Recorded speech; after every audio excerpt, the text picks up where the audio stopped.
Yo, this is Matera the Mad, and I don't call me that for nothing. This was one of my earliest saves, one of my earliest published saves.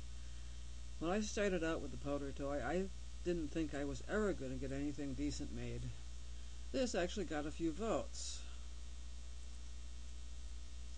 Nothing too special, but learning a thing or two. It gets better.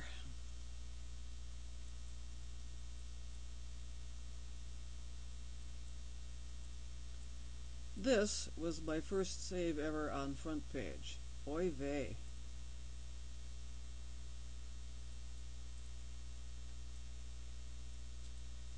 Got a lot of crazy comments on it. Kind of got the point across, I guess. I started a cow meme, I think.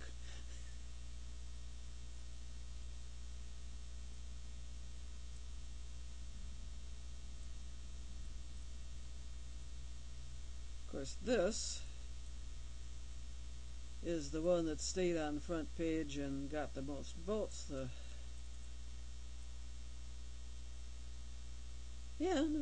Well, I suppose it shouldn't have surprised me. I put a lot of work into it. It took me a couple of months to finish. I used some tricks that don't work anymore, like inherited decoration. You take an element, turn it into another element, and it retains somewhat of the same color. Well, it doesn't work anymore, but there are some other tricks. And of course, a lot of this was just done by hand coloring individual pixels. The spark effect in the fire was something that I worked out on my own. Little ignition cord. And twinkly lights. Gotta have twinkly lights for Christmas. Oh yes, and if you look really close and watch for a while, you see the cat's tail twitch.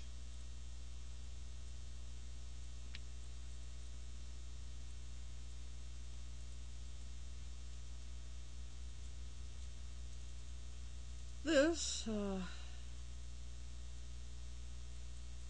pretty extensive work here. This house is heated by an oil furnace. I'll turn it on.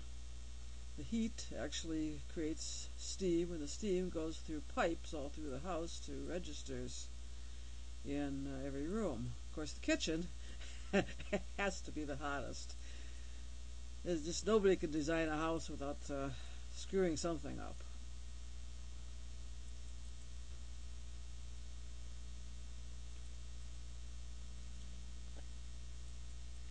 Screensaver kind of sucks.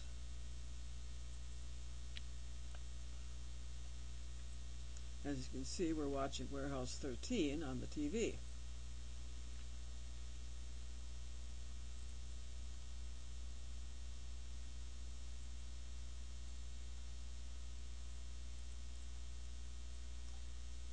Now this is one of my cooler artsy saves again. Here I was using Tron for lights and the moon and the stars. The water is an exotic matter effect.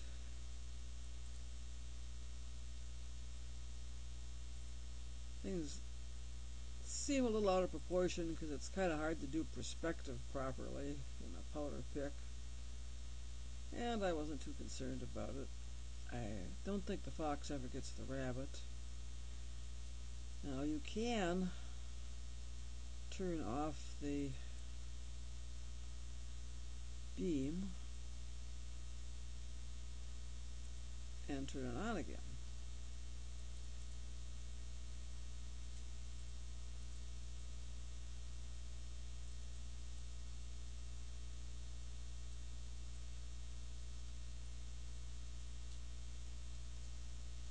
I was kind of surprised at how much love this got. I think of it as rather crude as tree drawings grow, but I suppose the fact that the sap rises and makes the leaves come out is kind of cool. That was the whole idea.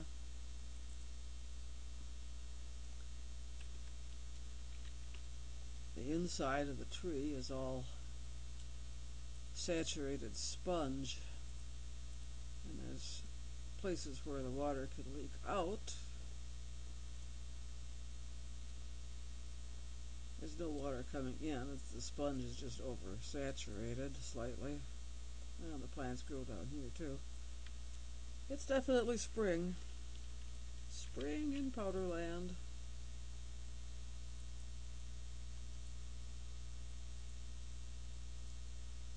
Of course, even before this, I was starting to have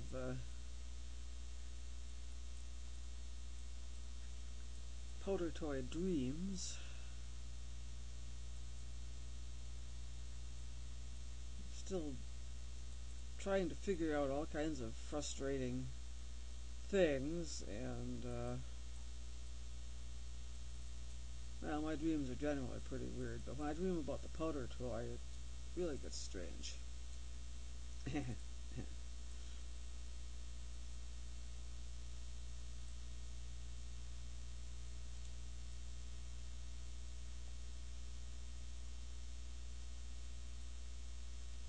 This is a slice of the landscape I live in. Very rocky, and there's caves, and the water runs quickly through the stones, so it's kind of hard to put in septic systems. If you rain on this thing, the water is quickly absorbed, or it doesn't just run off. It goes down through the caves.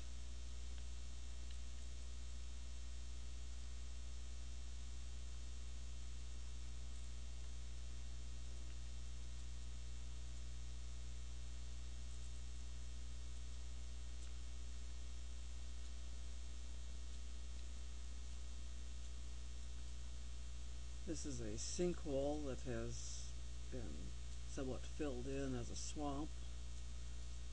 I used to roam around in one of those places, but no longer accessible. The trees are your typical leaning off the cliff Door County cedars. Love those gnarly trees. They do actually grow like that.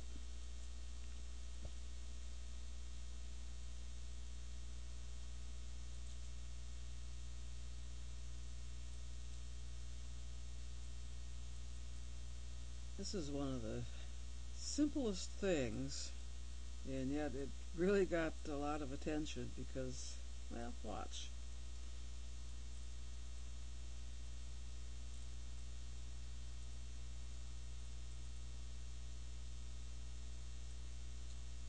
I actually learned the trick from somebody else's save, but I just put it to more cute use. Brush, run it again. Poof.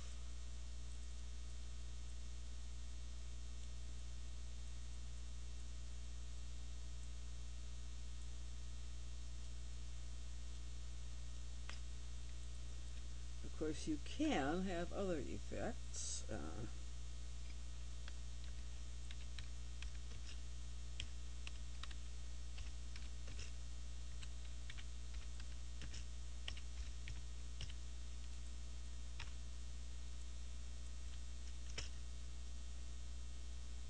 This is fun.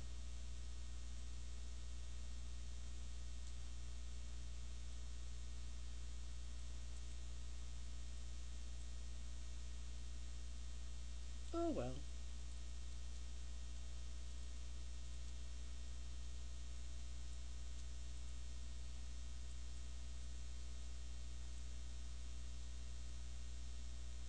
Let's see, where'd that puppy go?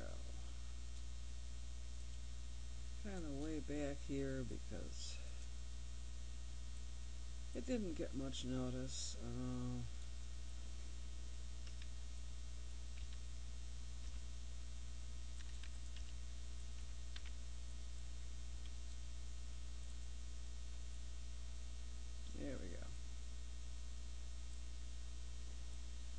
famous beer bottling plant, or not so famous beer bottling plant.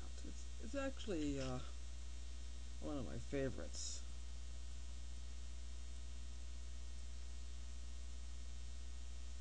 I was entranced by watching a bottling line once when I was a child. It was a milk bottling plant, I think, and it smelled awful, but watching those bottles move along and move along and move along.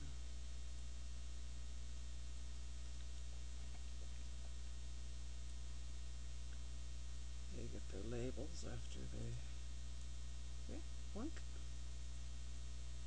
A filling trick I learned from somebody else's factory save. I learned a lot just looking at other people's saves and figuring out what's going on. And then I put it to use.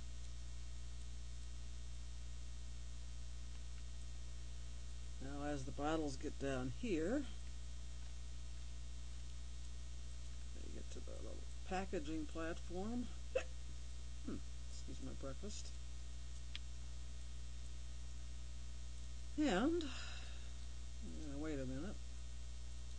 I've had one complaint that this was too slow, but you can't hustle up some things. Oh, that's funny. Oh, I see. Yeah. Pink.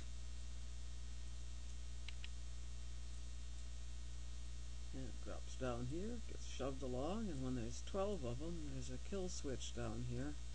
Detects the case, and it turns something off over here. I've got a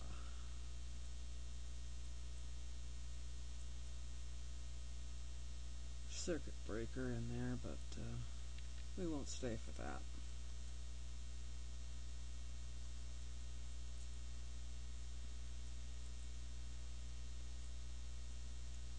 Yeah.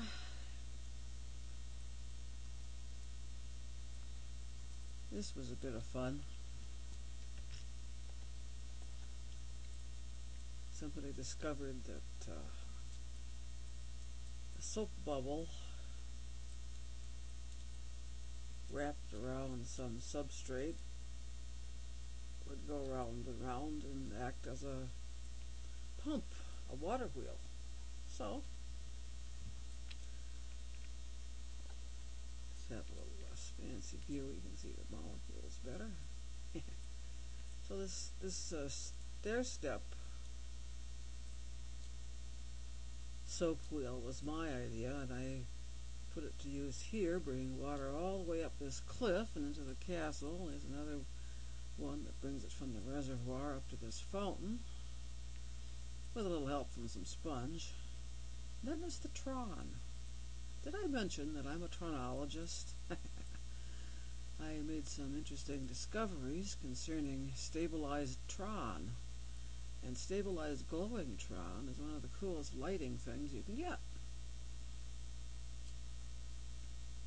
Little trees, this and that. It's another karst aquifer, of course, but simplified. And then there's the dragon hiding down here. Now you may wonder how this dragon gets in and out of this cave, but there's two ways. One is he has a secret exit here, and the other is dragons are very flexible, and they can go through any little space, just like mice.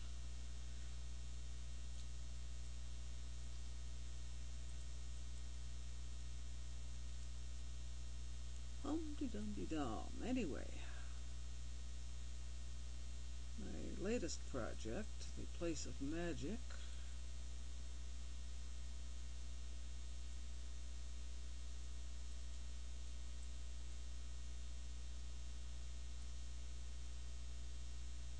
I wonder what that comment means. Oh well.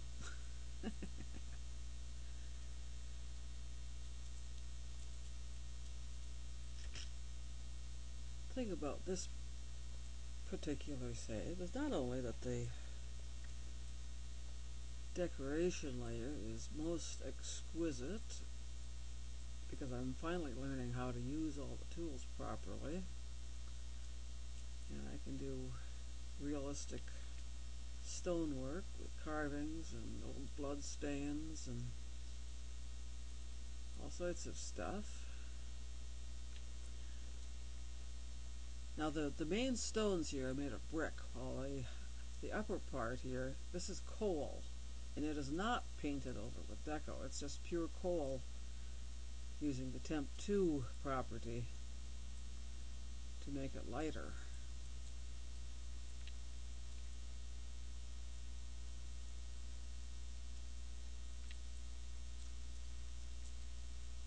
A lot of things here are layered.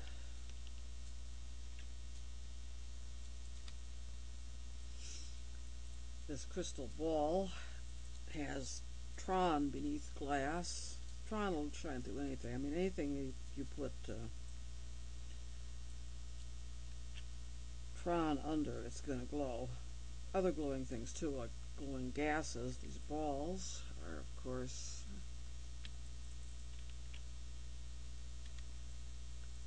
full of gas.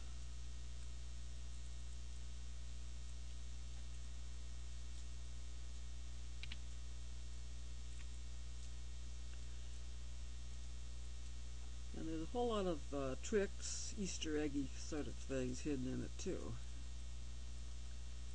Starting with Mr. Toad down here. The evil Toad. He has a demon trapped in his body. I'm going to lay a spark on his little toady toes. Back off. And unpause again. Voila.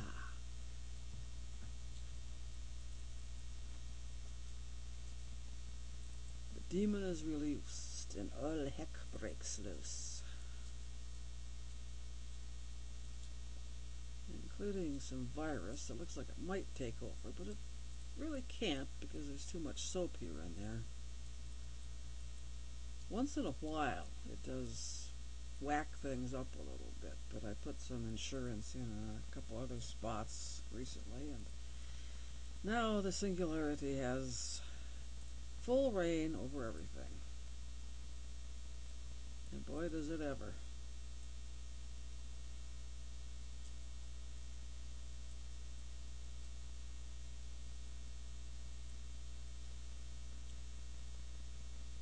This is one of those managed chaos things. It takes a little time to play through, but that's what I like. Blowing everything up all at once, that's pretty easy. But sequential devastation, it's the best.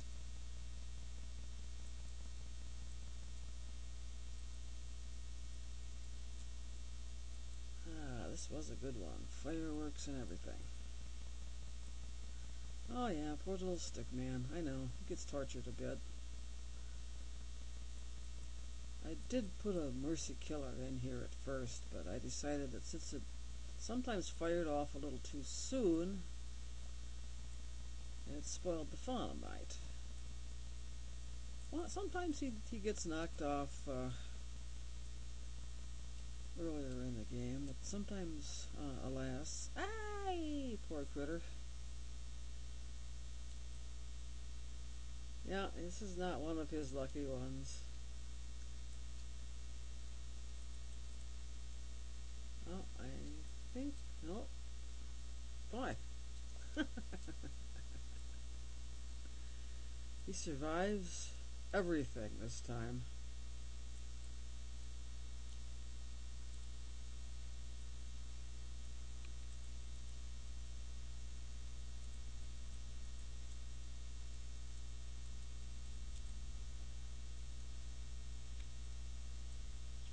Well, that's it for now.